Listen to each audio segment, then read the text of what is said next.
This is the Momentum Podcast.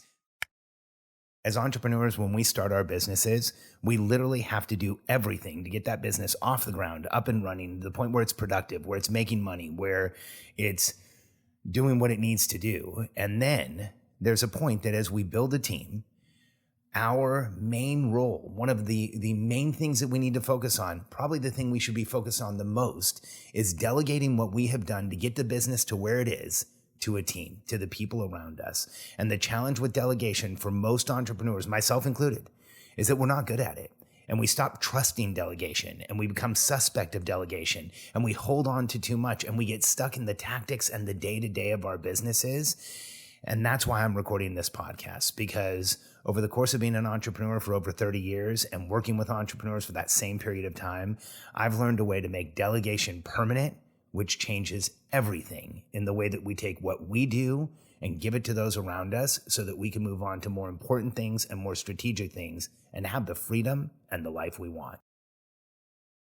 I'm Alex Sharfin, and this is the Momentum Podcast, made for empire builders, game changers, trailblazers, shot takers, record breakers, world makers, and creators of all kinds. Those among us who can't turn it off and don't know why anyone would want to. We challenge complacency, destroy apathy, and we are obsessed with creating momentum so we can roll over bureaucracy and make our greatest contribution. Sure, we pay attention to their rules, but only so that we can bend them, break them, then rewrite them around our own will. We don't accept our destiny, we define it. We don't understand defeat because you only lose if you stop, and we don't know how. While the rest of the world strives for average and clings desperately to the status quo, we are the minority, the few, who are willing to hallucinate there could be a better future. And instead of just daydreaming of what could be, we endure the vulnerability and exposure it takes to make it real. We are the evolutionary hunters, clearly the most important people in the world,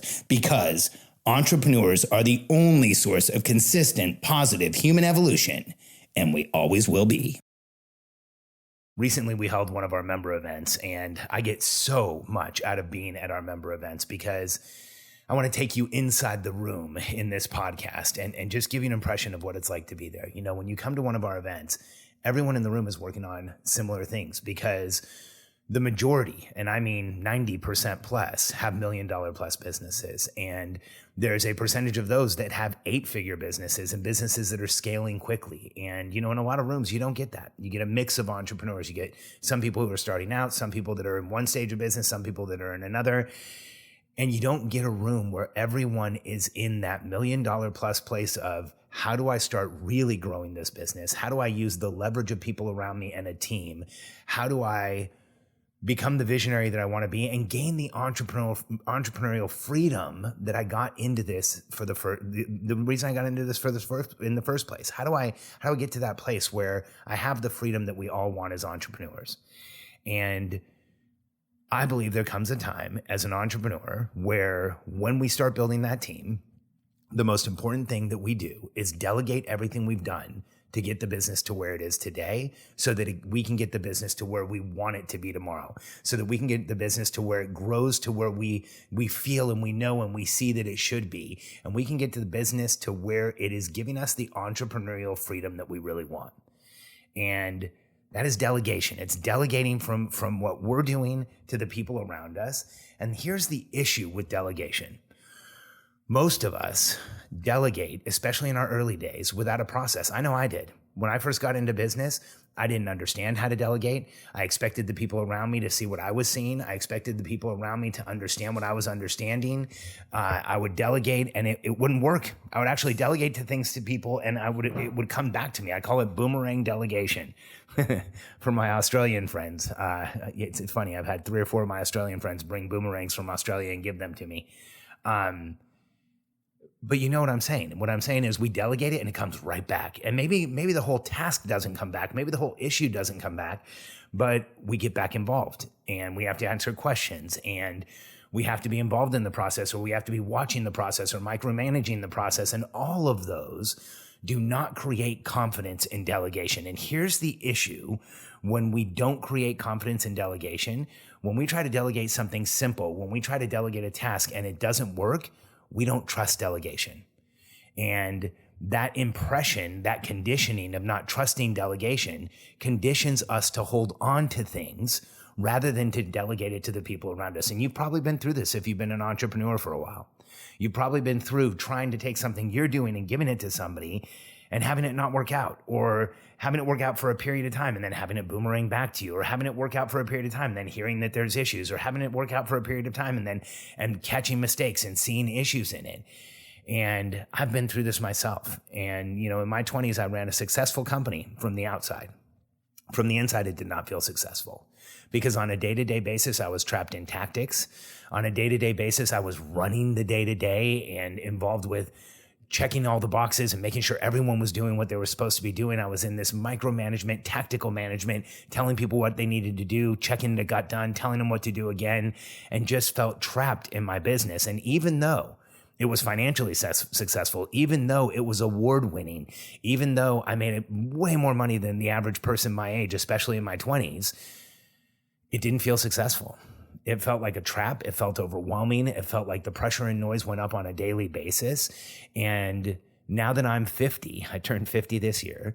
Now that I'm 50, I have perspective to look back and say, yes, the business was financially successful. Yes, we won awards. Yes, we did well. But I was doing so much and it wasn't sustainable, and it wouldn't have been sustainable. And it was wearing me down and wearing me out. And by the time I got out of that business, I was almost 300 pounds. I walk around at about 215 now. I didn't have the muscle mass I have now, so I had way more body fat than I would if I put on that weight today. I was not healthy. I was on prescription drugs. I was having tons of health issues. I was cortisoled out and having trouble sleeping and not feeling well and just overall challenged as an entrepreneur. But I would say, when we're challenged as an entrepreneur, we're actually challenged as a human being. And I was in that place. And so much of it, with perspective, when I look back, I know is because I didn't have a process for delegation. I would find things that I was doing and try and get other people to do them, but I didn't really understand how to make it stick, how to make it permanent. How do I hand this off so it never comes back to me? How do I end the boomerang of delegation? And I also know, with perspective, looking back, that had far-reaching implications. It made it so I felt like there was things that only I could do. And I'm talking mundane things like bookkeeping and other things that I just held on to like crazy in that business. It made it so that I didn't trust the people around me.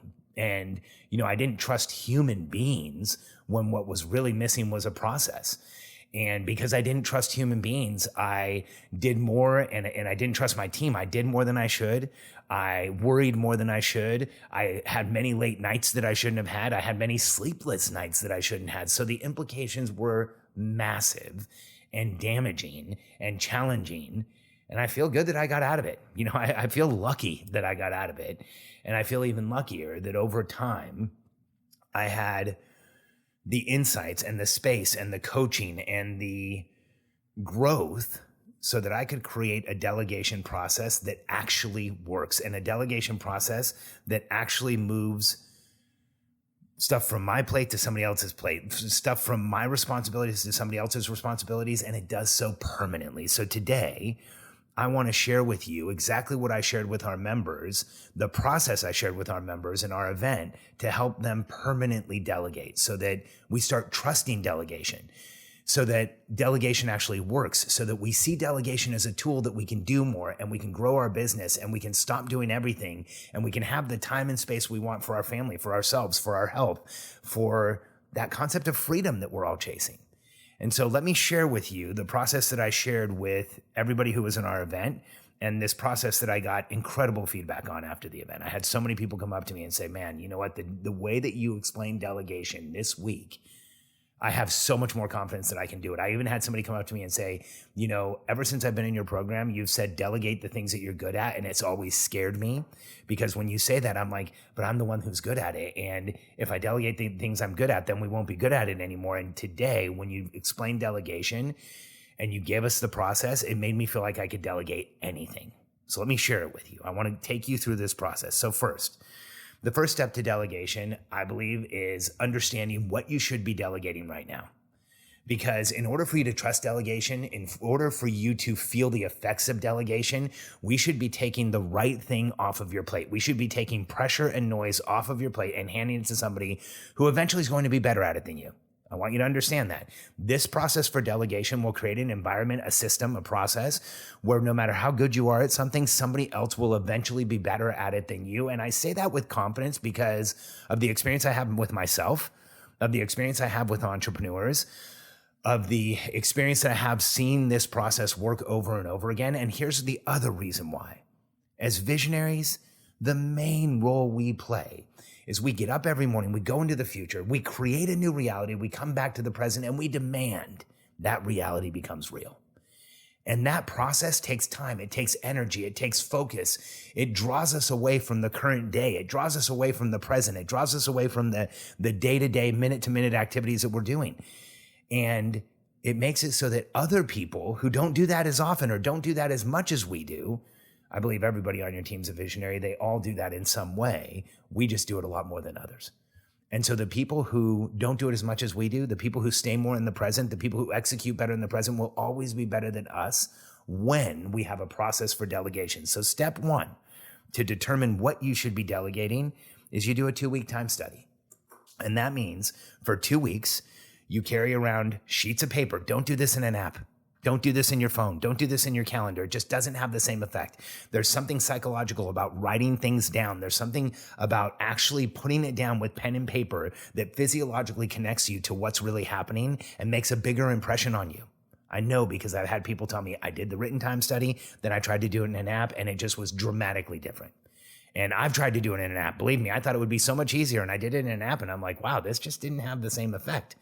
I immediately started another 2-week time study, and writing it down had a massive effect. And if you aren't familiar with the concept of a time study, you can look up the podcast that I recorded called Double Your Productivity in 2 Weeks, or you can go to my website, go to sharfin.com, my last name.com/podcast, and search the 2 words time study. And there's a ton of podcasts that I've recorded on this concept to give you a deeper dive.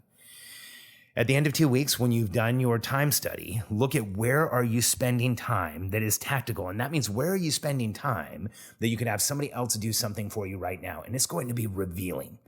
When you do the 2-week time study, when you write it down, not in an app, when you use your pen and paper to write it down, you will look at it and say, you know what, there is a ton of stuff here that I'm doing that somebody else could do.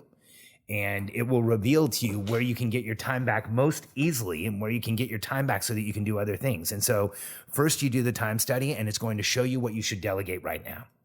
Now, second, you determine who are you going to delegate this item to, the stuff that is in that time study, and you have a meeting with that person. You know, one of the myths in the entrepreneurial world is that you're going to delegate somebody and build a process. You have to build a process. You have to make it clear. You have to put it all together. You have to give them the checklist. Man, you know, if that's the way you're going to delegate, it will slow everything down. I love the book, The E-Myth, because it encourages people to put systems in their business. But in The E-Myth, it tells you to do it all. And man, you know, when I read The E-Myth for the first time, I thought I would have to shut my company down for a month in order to make it work. It did not increase my confidence in delegation. It actually increased my frustration around how do I get this done? And this process will help you do that. You have a meeting with the person that you're going to delegate everything to you. And this is a conversation. You record it. If you're doing it on Zoom, you record it. If you have them sitting in front of you, you have them recorded on your phone. And you go through the process as you see it. And you have a conversation with them. And you take the item that you're delegating and you say, okay, well, here's the first thing I do, and this is why I do it. Here's the second thing I do, and this is why I do it. Here's the third thing I do. And you have that person on your team create a simple flow chart. Now, it doesn't have to be with all the flow chart, you know, rules and documentation, the different shapes and all those. I'm talking box on a page that has an arrow to the next step and an arrow to the next step. And if there's a decision you make in the process you're delegating, then you say the decision, you know, one arrow that goes to the decision if it's a yes, and one arrow that goes to the decision if there's a no. And if the decision have multiple outcomes, you have arrows that go to each one of those to another subsequent box on a flow chart. And here's why I recommend a visual flow chart and not a process document for everything you delegate, especially initially. About 70% of the population is visual, and the 30% of the population that's not primary visual can use visuals to understand a process. And flowcharts are so easy to make and use. You can use programs like Google Draw or We use Lucid Chart. There's tons of them out there. And flowcharts are so effective because visually you can see the process and you have the team member go and build a flowchart around the discussion that you had. If you're doing this a lot, you create a standard for flowcharts. Like we want the boxes to look like this and the arrows to look like this. And you just create a sample flowchart that everybody uses. And so you have a meeting, you have that person take the recording and they go and create a flowchart for exactly how you delegate the item exactly how you execute the item that you're delegating. And they go do that work. Then they come back and you have another meeting with them to review the flowchart. And you go through it and you take some time and space with that person. Like this is something that you should actually take a couple deep breaths, put yourself in the moment of trying to execute this process and really think, is every step in this flowchart? And what you'll find, and I want you to know this up front, is that you miss things or they miss things. The beautiful thing about a flowchart, instead of a process document, is that instead of having to type in more or add a paragraph or change the formatting of a process document, with a flowchart, you just add another box and you move everything over and you put it in whatever step you missed, you make sure it gets in that flowchart. And as you do this with team members, as you create flowcharts with team members, they'll get better at it and you get better at reviewing it, which makes you like supercharge your delegation. So now you have this process where not only are you delegating, you're getting better at delegating. So you review the flowchart with that team member. You make the updates in the meeting, in that second meeting, to make sure that you have all of the steps in the process. And you might even have some steps that you're like, you know what, I've never done this before, but I really think we need to do this too. And so you add that to the flowchart, and then you have them go use it. And they use the flowchart, and you tell them, as you're going through this process, you use this flowchart, you work through it box by box. And if there's anything that comes up, if there's any issues, you either add it to the flowchart or you come and talk to me about it and we figure out how we work it into this process.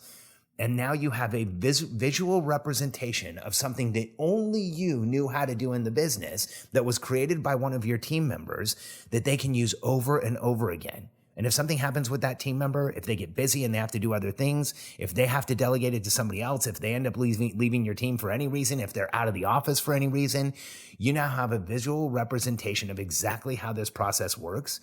And you instruct them and anybody else who's doing this with you that if they make any updates to the process, that they should let you know so you can review them, and that they always, always update the flowchart. And what happens is if you go through this process, and I'll just summarize it really quick for you, you do a time study and you figure out what's most important. You figure out who you're going to delegate to, who you're going to delegate the most important things that you figured out in that time study to. You have a meeting with them where you talk through the process, which is recorded. I'm giving you details here that are really crucially important. You leave any of these out, it'll slow down the process. You have them create a flow chart based on the meeting that you had, where they show each step of the process in succession and if any decision trees that are necessary. Then you review the chart with them before they try and use it. You review the chart with them. You update that chart as necessary in that review meeting. You have them start using it, and then you make sure they are updating it as they use it, and they let you know what they're changing or updating so that you can always verify and have a visual reference for that process. Now, when I sometimes say in my coaching, you have to slow down to go fast, here's what I mean. This is one of those times. This is one of those incidents, because I've had people say, you know, Alex, whenever you say slow down to go fast, I just don't understand it. And I reflect and I think, you know what, in my 20s, I probably wouldn't have heard that either. I'm like, I'm going to go fast to go fast. But here's what I mean by slowing down to go fast. If you just tell somebody, hey, I need you to go do this thing, and here's how you do it, and go get it done, it's going to boomerang. It's coming right back to you. But if you slow down and you have the meeting, you create the flow chart, you review the chart with them, you make any updates that you need to, you have them use it, they make updates, you stay with this, you keep this visual representation in your company, you will create permanent delegation. And as you work through this process multiple times, you will actually create permanent delegations that increases confidence in delegation. And you will get to the place where so many successful entrepreneurs are, where they can believe, where I believe that I can delegate anything.